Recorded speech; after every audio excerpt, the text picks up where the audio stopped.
السلام عليكم ورحمة الله وبركاته. أهلا وسهلا فيكم على قناتكم إياد سبورت. الكلاسيكو الكلاسيكو له وضع خاص. شو ما كانت الظروف، وإن كان وضع ريال مدريد ما له مثالي، هذا كلاسيكو. بغض النظر الدوري تقريبا انحسم.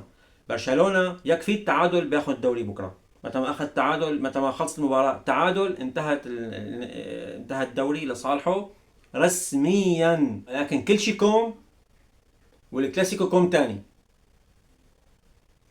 قبل الاسبوع مثل ما الكل شاف مشاكل ريال مدريد، وهاد سب هاد وهاد ضرب هاد، واشتغلت المباكسه واشتغلت الخناق قتلوا بعضهم وموتوا بعضهم، وهذا عمل عصابه مع هاد وهذا عمل عصابه لهاد وهذا ما بعرف شو. الوضع كله كان سيء سيء لاعلى الدرجات.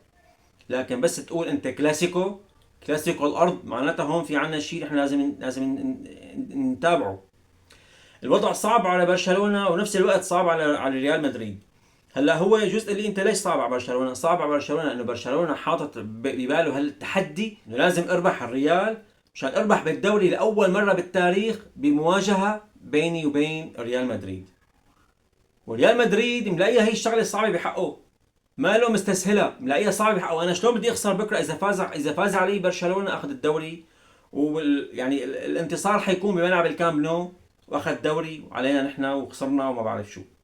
بصراحة يا شباب الكل هلا عم بيقول ريال مدريد فايت منهار، ريال مدريد عنده مشاكل، تشواميني ضارب فالفيردي وفالفيردي معه ارتجاج ونص ميت، واربيلوا بيقول انا المسؤول، وشوي بدافع عن اللعيبة وشوي بيقول الحق على اللعيبة، كل يوم الثاني تصريح شكل.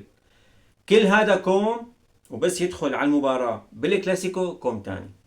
ريال مدريد فريق متمرس بيعرف كيف يلعب، ولكن مشكلته حاليا هالموسم هي المشاكل.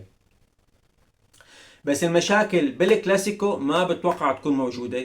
إذا ريال بكرة بده يخسر بتوقع يخسر من الناحية التكتيكية فقط، لأنه بين يعني فليك وأربيلوا فرق شاسع. التحدي بصراحة رح يكون بين اللاعبين. لاعبين ريال مدريد في حال كانوا حاسين بالمسؤولية ما رح يكونوا لقمة سائغة أبدا، رح يكونوا خصم عنيد وجدا. بالذهاب مثل ما الكل عرف، مثل ما الكل شاف، ريال فاز 2-1. الدوري قاب قوسين أو أدنى لصالح برشلونة. لازم الريال على الأقل يصالح جمهوره، ويطلع من الموسم بصورة حلوة، على الأقل بصورة حلوة قدام جمهوره على الأقل، ويبيض صفحته قدامهم. هذا الجمهور محتقن الجمهور فاير ودان يعود الجمهور يعني.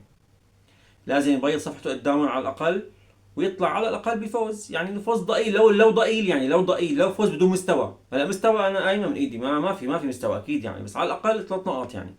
أولا بتأخر احتفال برشلونة بالدوري، ثانيا فوز معنوي على الأقل قدامك وقدام جمهورك.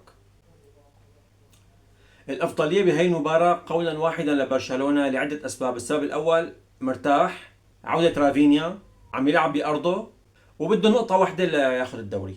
فليك معروف حتى لو كان بده نقطة لا يمكن يلعب دفاع، فهو رح يهاجم، ومشاكل ريال مدريد ممكن تساعده على الفوز.